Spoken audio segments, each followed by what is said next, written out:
Everyone, welcome back to Simply Sports Talk. Today we're going to be talking about something, it's a change of pace today. We're going to be talking about an entirely different sport. Today we're going to be covering the UFC. Now, some of you may have heard, but the last UFC card was in Jacksonville, Florida. I didn't know. I didn't know it was in Jacksonville, Florida, but it was in Jacksonville, Florida, the Memorial Arena. Now, there were a couple of good fights on the card. I didn't watch the entire card, but there's a specific fight that I said I need to watch. I made sure I had enough energy, I had enough strength to watch this fight. Now, the fight was Khamzat versus Gilbert Burns. The reason this fight had so much hype, you have a young, up-and-coming, bull sort of type of fighter who was just running through everybody. And then you have a seasoned veteran, one of the best in the division, the #2 ranked guy for a reason. Coming into this fight, I didn't know who was going to win, but I did believe Gilbert Burns was going to win. Now, prior to this fight, we saw the odds. The odds were heavily in Khamzat Chimaev's favor, and I was like, Gilbert Burns is the #2 ranked guy. Gilbert Burns has fought Kamaru Usman. He pushed Kamaru in the first round. He knocked Kamaru down in the first round. This guy is no joke. Why are the odds so one-sided? I couldn't understand why the odds were so one-sided when they were just beginning the fight.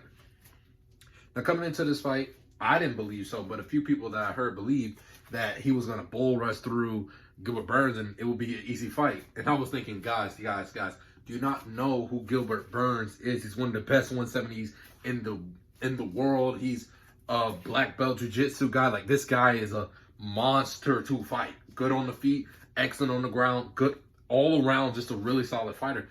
He's good in every area. And I was thinking, there's no way on this planet that Khamzat Chimaev just dominates Gilbert Burns.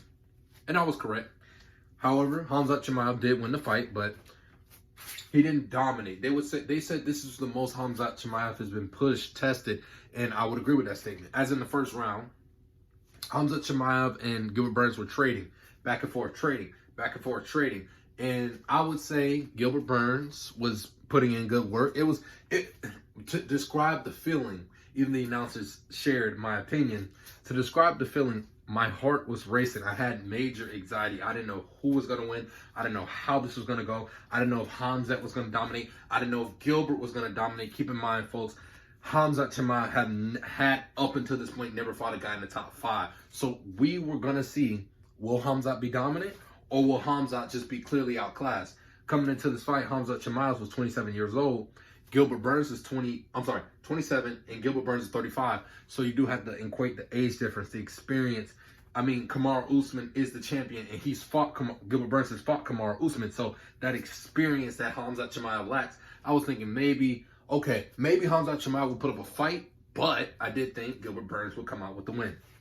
Now, in the first round, it was pretty clear.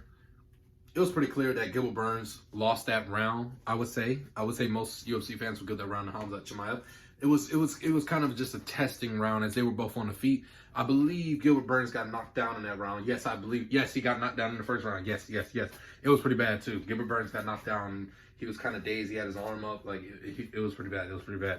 But El Dinino, I think his name is El Dinino. That's his nickname.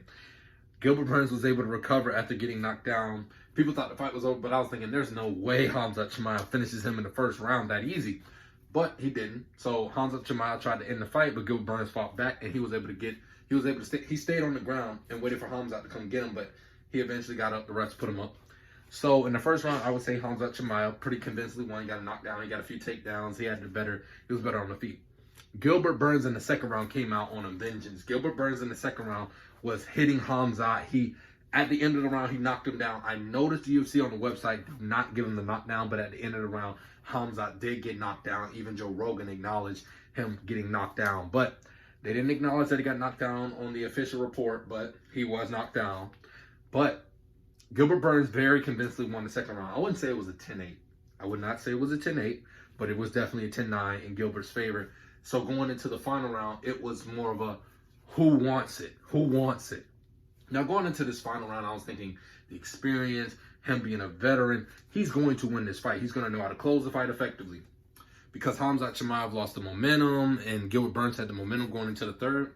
But surprisingly, Gilbert Burns was really tired. Khamzat and him were really tired, but I expected that out of Khamzat. He's compared to Gilbert, he's a rookie. Compared to Gilbert, he's a rookie, so I would expect him not to have the energy and the gas tank to go as far as Khamzat Chimaev had never made it out the first round in his career. But it seemed like he had more energy than Gilbert Burns, as we all know, Khamzat Chimaev won. I do think Gilbert Burns was better in the third round. However, you could also make the argument Khamzat was better in the third round. I heard one of the YouTubers I like watching, Keon Kimura, he talked about the cage control is what gave him the third round.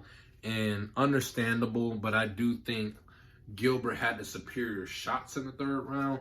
But nevertheless, I understand why they gave it to Khamzat. I'm not going to fight the decision. That's what the judges decided. But I do believe that Khamzat Chimaev is going to be a threat in this division in the up-and-coming years.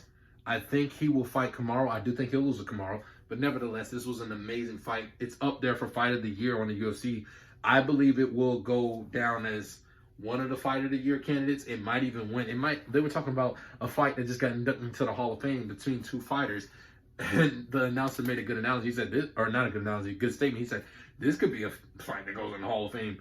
I saw a few people online saying this is one of the best 3-round fights of all time, which I would have to watch more 3-round fights to really compare it. But it was an exceptional fight. Like I'm not even gonna do that. It was an exceptional fight. I mean, you had a young up-and-coming bull, and then you had a seasoned veteran, and then you go 3 rounds with them both slugging it out, both getting knocked down, both in tough spots, both getting pushed to their absolute limits, both gassing out towards the end, and it being a razor-thin win. That is what you call an amazing UFC fight. Now, thank you for watching this video. Don't forget to like, comment, and subscribe. This is Simply Sports Talk signing out. Bye.